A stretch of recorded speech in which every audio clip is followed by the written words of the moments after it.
Hi everyone, welcome back to Usha ಕಾಪೂಸ್ vlog. So ಈ ವಿಡಿಯೋದಲ್ಲಿ ಕಂಪ್ಲೀಟಾಗಿ ನಮ್ಮದು ಒನ್ ಡೇ ಪಿಕ್ನಿಕ್ ಯಾವ ಥರ ಇತ್ತು ಅಂತ ಹೇಳ್ಬಿಟ್ಟು ನೋಡ್ಬೋದು. ಸೊ ಬ್ಯಾಂಗ್ಳೂರಿಂದ ಚಳ್ಳಕೆರೆಗೆ ಫ್ರೆಂಡ್ ಮನೆಗೆ ಹೋಗಿದ್ವಿ. ಆ್ಯಕ್ಚುಲಿ ನಾವು ಅವ್ರು ಯಾವಾಗಲೂ ಫೋರ್ಸ್ ಮಾಡಿ ಕರಿತಾ ಇದ್ರು ಮನೆಗೆ ಬನ್ನಿ ಅಂತ ಹೇಳ್ಬಿಟ್ಟು, ಹೋಗ್ಲಿಕ್ಕಾಗಿರಲಿಲ್ಲ. ಸೊ ಅದಕ್ಕೆ ಡಿಸೈಡ್ ಮಾಡ್ಕೊಂಡು ಹೋಗೋಣ ಅಂತ ಹೇಳ್ಬಿಟ್ಟು ಹೊರಟ್ವಿ. ಮಾರ್ನಿಂಗ್ 5ಗೆ ಮನೆ ಬಿಟ್ಟಿದ್ದು. ಅಂದಿವೇನೇ ಹೋಗ್ಬೇಕಾದ್ರೇ ಟೀ ಎಲ್ಲ ಕುಡ್ಕೊಂಡು ಒಂದು ಸ್ವಲ್ಪ ಚಿಟ್ ಚಾಟ್ ಮಾಡ್ಕೋತಾ ಹೊರಟ್ವಿ.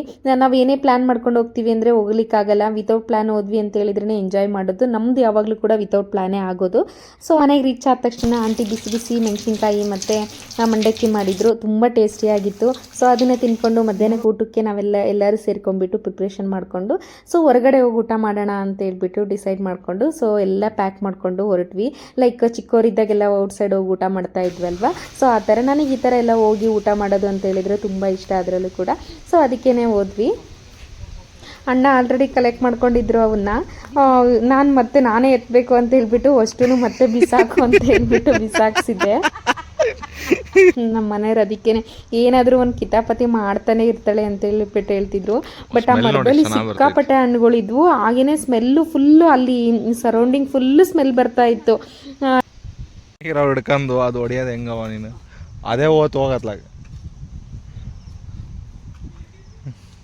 ಅಲ್ಲೈತ್ ನೋಡ, ಅದು ಯಾವ್ದು ದಪ್ಪಂದದು ಮುರಿಯಕ್ಕೆ ಬರ್ತತ.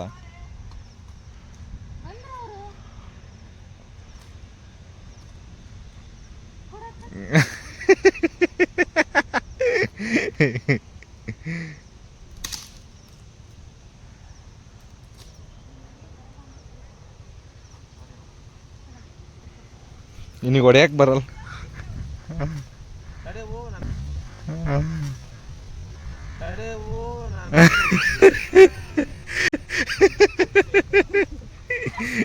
ಹೊಡಿ ಹೊಡಿ ಹೊಡಿ ನೋಡೋಣ.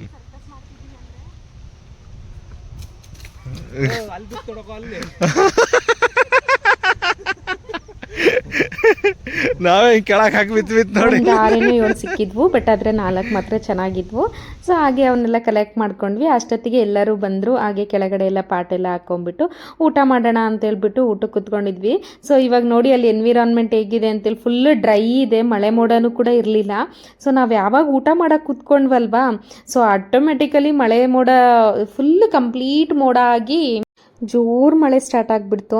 ಇನ್ನು ನಾವು ಹಾಕೊಂಡ್ಬಿಟ್ಟು 5 ಮಿನಿಟ್ಸ್ ಆಗಿತ್ತು ಅಷ್ಟೇ ಪ್ಲೇಟಿಗೆ. 5 ಮಿನಿಟ್ಸ್ ಇನ್ನು ಒಂದೊಂದು ಕೂಡ ನಾವು ತಿಂದಿರಲಿಲ್ಲ.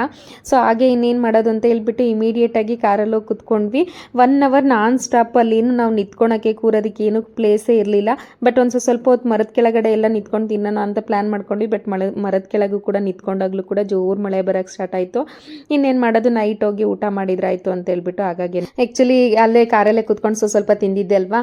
ಸೊ ಅದಕ್ಕೇ ಕೈಯೆಲ್ಲ ತೊಳ್ಕೊಂಡು ನಾವು ಮತ್ತೇನು ಹಾಕ್ಕೊಂಡ್ಲಿಲ್ಲ. ಮನೆಗೆ ಹೋಗ್ಬಿಟ್ಟು ನೈಟ್ ಊಟ ಮಾಡೋಣ ಅಂತ ಹೇಳ್ಬಿಟ್ಟು. ಬಟ್ ಆದರೆ ಈ ಮೂಮೆಂಟ್ ಮಾತ್ರ ಲೈಫ್ ಟೈಮ್ ಮೆಮೊರಿ ಅಂತ ಹೇಳ್ಬೋದು. ಅಷ್ಟು ಚೆನ್ನಾಗಿತ್ತು. ಸಖತ್ ಎಂಜಾಯ್ ಮಾಡಿದ್ವಿ ಅಲ್ಲಿ. ಮತ್ತು ಈ ಸೀನ್ನ ನಾವು, ಅಥವಾ ಈ ಮಳೆ ಬಂದು ನಾವು ಅಲ್ಲೇ ಹೋಗಿ ಕೂತ್ಕೊಂಡು ಊಟ ಮಾಡಬೇಕು ಅಂದರೂ ಮತ್ತೆ ಈ ಸೀನ್ನ ಕ್ರಿಯೇಟ್ ಮಾಡೋಕ್ಕಂತೂ ಆಗೋದಿಲ್ಲ. ಅನ್ಎಕ್ಸ್ಪೆಕ್ಟೆಡ್ ಆಗಿ ಇದೆಲ್ಲ ಎಂಜಾಯ್ ಮಾಡಿದ್ರೇ ಚೆನ್ನಾಗಿ ಅಲ್ವಾ. ಹಾಗೆಯೇ ಮನೆಗೆ ಬಂದ್ವಿ. ಮನೆಗೆ ಬಂದ ತಕ್ಷಣ ಆಂಟಿ ಎಳ್ನೀರೆಲ್ಲ ತರಿಸಿ ಇಟ್ಟಿದ್ರು. ಸೊ ಅದನ್ನು ಕೂಡ ಕುಡಿದು, ಅವ್ರ ಮನೆ ಪಕ್ಕದಲ್ಲಿನೇ ದೊಡ್ಡ ಪತ್ರೆ ಗಿಡ ಇತ್ತು. ಸೊ ಅದಕ್ಕೆ ಅದನ್ನು ಕಿತ್ಕೊಳ್ಳೋಣ, ನಮ್ಮ ಮನೇಲಿ ಪಾಟಲ್ಲಿ ಹಾಕೊಳ್ಳೋಣ ಅಂತ ಹೇಳ್ಬಿಟ್ಟು ಅದನ್ನು ಕಿತ್ಕೋತಾ ಇದ್ದೆ. ಸಖತ್ ಸ್ಮೆಲ್ ಬರ್ತಾ ಇತ್ತು. ಅದನ್ನು ಅಷ್ಟೇ ಎಷ್ಟು ಚೆನ್ನಾಗಿ. ನಾನು ಲಾಸ್ಟ್ ಟೈಮ್ ಹಾಕಿದ್ದೆ, ಬಟ್ ಆದರೆ ಅದು ಯಾಕೋ ಹಾಳಾಗಿತ್ತು. ಹಾಗಾಗಿ ಇಲ್ಲೇ ಇತ್ತಲ್ವಾ ಅಂತ ಹೇಳಿ ಕಿತ್ಕೊಂಡ್ವಿ. ಇನ್ನೊಂದೇನು ಅಂದರೆ, ಯಾರ ಮನೆ ಹತ್ರನಾದರೂ ಹೋದಾಗ ಗಿಡಗಳು ನೋಡಿದರೆ, ಅಥವಾ ಹೋಟೆಲ್ಸ್ ಹತ್ರ ಗಿಡಗಳು ನೋಡಿದರೆ, ಸೊ ಅದು ಎಷ್ಟು ಚೆನ್ನಾಗಿ ಬಂದಿರುತ್ತೆ. ನಮ್ಮ ಮನೇಲಿ ಯಾಕೆ ಬರ್ತಾ ಇಲ್ಲ, ಇದನ್ನು ಕಿತ್ಕೊಂಡು ಹೋಗ್ಬೇಕು ಅಂತೇಳಿ ಆಸೆ ಆಗ್ತಿರುತ್ತೆ. ನನಗೆ ಒಬ್ಳಿಗೇನೋ ಅಥವಾ ನಿಮಗೆ ಯಾರಿಗಾದ್ರೂ ಈ ಥರ ಫೀಲ್ ಆಗುತ್ತಾ? ಜೊತೆಗೆ ಈವ್ನಿಂಗ್ ಟೀ ಎಲ್ಲ ಕುಡ್ಕೊಂಡು ಹಾಗೇನೆ ಕೆರೆ ಹತ್ರ ಹೋಗಿ ಬರೋಣ ಅಂತ ಹೇಳ್ಬಿಟ್ಟು ಹೋದ್ವಿ. ಅಲ್ಲೂ ಅಷ್ಟೇ ವೈಬ್ ಮಾತ್ರ ತುಂಬ ಚೆನ್ನಾಗಿತ್ತು. ಒಂಥರ ಮಳೆ ಬಂದು ನಿಂತಿರೋದಕ್ಕೂ ಅದಕ್ಕೂ ಫುಲ್ಲು ತಂಪು ಗಾಳಿ ಬರ್ತಾ ಇತ್ತು. ಯಾರೂ ಇಲ್ಲ ಅಲ್ಲಿ. ಒಂದು ಏನು ವೆಹಿಕಲ್ ಸೌಂಡ್ ಆಗಲಿ ಆ ಥರದ್ದೇನೂ ಇಲ್ಲ. ತಂಪು ಗಾಳಿ ತುಂಬ ಚೆನ್ನಾಗಿ ಅನ್ನಿಸ್ತು ಆ ವೈಬ್ ಮಾತ್ರ. ಹಾಗೆ ಪಕ್ಷಿಗಳೆಲ್ಲ ತಮ್ಮ ಗೂಡುಗಳಿಗೆ ಹೋಗ್ತಾ ಇದ್ವು. ಮೋಡ ನೋಡ್ಲಿಕ್ಕಾಗಿರ್ಬೋದು, ತಂಪು ಗಾಳಿ ಆಗಿರ್ಬೋದು, ತುಂಬ ಚೆನ್ನಾಗಿತ್ತು. ಆ ವೈಬ್ನು ಕೂಡ ಒಂದು ಸ್ವಲ್ಪ ಎಂಜಾಯ್ ಮಾಡಿಕೊಂಡು ಇನ್ನು ಮನೆಗೆ ಹೋದ್ವಿ. ಟೈಮ್ ಆಗುತ್ತೆ ಅಂತ ಹೇಳ್ಬಿಟ್ಟು ಮನೆಗೆ ಹೋಗ್ಬಿಟ್ಟು ಡೈರೆಕ್ಟಾಗಿ ಊಟ ಎಲ್ಲ ಮುಗಿಸ್ಕೊಂಡು ಒಂದು 9:30 ಆಗೇ ಬಿಟ್ವಿ ನಾವು ಬ್ಯಾಂಗ್ಳೂರ್ಗೆ ಹೋಗೋಣ ಅಂತ ಹೇಳ್ಬಿಟ್ಟು. ಆ್ಯಕ್ಚುಲಿ ಒನ್ ಡೇ ಪಿಕ್ನಿಕ್ ನಮ್ಮದು ಈ ರೀತಿ ಇತ್ತು. ಹಾಗೆಯೇ ಇನ್ನು ಮನೆಗೆ ಹೋಗಬೇಕಾದ್ರೆ ರಿಟರ್ನ್ ನನಗೇನು ಫೀಲ್ ಆಯಿತು ಅಂದರೆ, ಸೊ ನಮ್ಮವರೇ ನಮಗೆ ಆಗ್ತಾ ಇರಲ್ಲ ಈ ದಿನಗಳಲ್ಲಿ. ಅದರಲ್ಲಿ ಈ ಫ್ರೆಂಡ್ಸು ಈ ಥರ ಒಂದು ಮೆಮೊರೀಸ್ನ ಕ್ರಿಯೇಟ್ ಮಾಡ್ತಾರಲ್ವ. ಸೊ ಇದಕ್ಕೆ ಏನು ಹೇಳಬೇಕು ಅಂತಲೇ ಗೊತ್ತಾಗಲ್ಲ. ಸಖತ್ ಎಂಜಾಯ್ ಮಾಡಿದೆ ನಾನಂತೂ. ಅದು ಬೆಲ್ದಣ್ಣು ತಗೊಂಬಂದಿದ್ನಲ್ವಾ, ಸೊ ಅದನ್ನೆಲ್ಲ ಒಡೆದೆ. ಅದರಲ್ಲಿ 2 ಕಾಯಿ ಇದೆ. ಅದು ಸ್ಮೆಲ್ ಬರ್ತಾ ಇತ್ತು ನೋಡಿದಾಗ, ಹಣ್ಣಾಗಿದೆ ಅಂತ ಅನ್ಕೊಂಡಿದ್ದೀನಿ. ಆದ್ರೆ ಕೆಟ್ಟೋಗ್ಬಿಟ್ಟಿದೆ, ಒಂದು ಫುಲ್ ಕೆಟ್ಟೋಗಿದೆ ಹಣ್ಣಾಗ್ಬಿಟ್ಟು. ಇನ್ನೆರಡು ಇದ್ವು, ಅದು ಕಾಯಿ ಇದಾವೆ. ಬಟ್ ಹಂಗೆ ಬಿಟ್ರೆ ಹಾಳಾಗುತ್ತೆ ಅಂತ ಹೇಳ್ಬಿಟ್ಟು ಇದಕ್ಕೆ ಒಂದ್ ಸ್ವಲ್ಪ ಬೆಲ್ಲ ಮತ್ತೆ ಏಲಕ್ಕಿ ಹಾಕೊಂಡಿದ್ದೀನಿ. ಸೊ ಚೆನ್ನಾಗಿರುತ್ತೆ ಟೇಸ್ಟ್ ಅಂತ ಹೇಳಿ.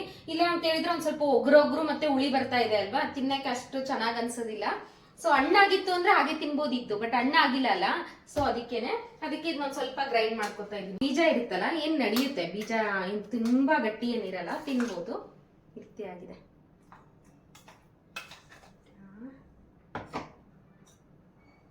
ಇದ್ರ ಫೀಲೇ ಕೊಡ್ಬೇಕು ಅಂದ್ರೆ ಇದಕ್ಕೆ ಹಾಕೊಂಡ್ಬಿಡೋದು. ಸುಮಾರಷ್ಟು ಹೆಲ್ತ್ ಬೆನಿಫಿಟ್ ಇದೆ ಇದರಲ್ಲಿ. ಕಿಡ್ನಿ ಮತ್ತೆ ಲಿವರ್ ಕ್ಲೀನ್ ಮಾಡುತ್ತೆ. ಹಾಗೇನೆ ಇದು ಸಿಗೋದು ಕೂಡ ತುಂಬಾ ರೇರ್ ಇವಾಗಂತೂ. ಸೊ ಹಳ್ಳಿಗಳಲ್ಲಿ ಊರುಗಳಲ್ಲೆಲ್ಲ ಸಿಗುತ್ತೆ, ಬಟ್ ಕಡಿಮೆ ಮೊದಲು ನೋಡೋದಕ್ಕಿಂತ. ಚೆನ್ನಾಗಿದೆ, ಬಾಯೆಲ್ಲ ಒಗ್ರೋಗ್ರಾಗ್ತಾ ಇದೆ, ಬಿಟ್ರೆ ಸಖತ್ತಾಗಿದೆ ಟೇಸ್ಟ್.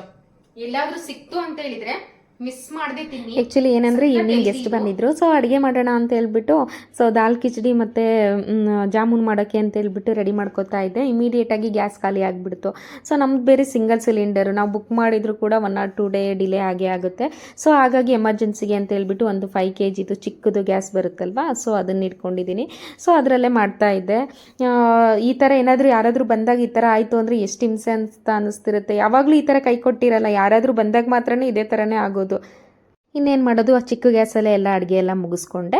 ಹಪ್ಪಳ ಮತ್ತು ಜಾಮೂನು ಮುಂಚೆನೇ ಮಾಡಿಟ್ಟಿದ್ದೆ, ಲಾಸ್ಟಿಗೆ ದಾಲ್ ಕಿಚಡಿ ಮಾಡ್ಕೊಂಡಿದ್ದು. ತುಂಬ ಟೇಸ್ಟಿಯಾಗಿ ಆಗಿತ್ತು. ನೆಕ್ಸ್ಟ್ ಟೈಮ್ ನಾನು ಈ ವಿಡಿಯೋ ಅಪ್ಲೋಡ್ ಮಾಡ್ತೀನಿ, ಅಂದರೆ ದಾಲ್ ಕಿಚಡಿ ಮಾಡೋದು ಹೇಗೆ ಅಂತ ಹೇಳ್ಬಿಟ್ಟು ಹಾಕ್ತೀನಿ. ಅಂದರೆ ನನ್ನ ಸ್ಟೈಲಲ್ಲಿ ತುಂಬ ಟೇಸ್ಟಿಯಾಗಿ ಚೆನ್ನಾಗಿ ಬರುತ್ತೆ, ಬಿಸಿ ಬಿಸಿ ಇದು ತಿನ್ನಲಿಕ್ಕೂ ಕೂಡ. ಬಾಯಿ ಏನಾದರೂ ಕೆಟ್ಟಾಗೂ ಅಷ್ಟೇ ತುಂಬ ಚೆನ್ನಾಗಿ ಅನಿಸುತ್ತೆ ಇನ್ನು ತಿಂದರೆ.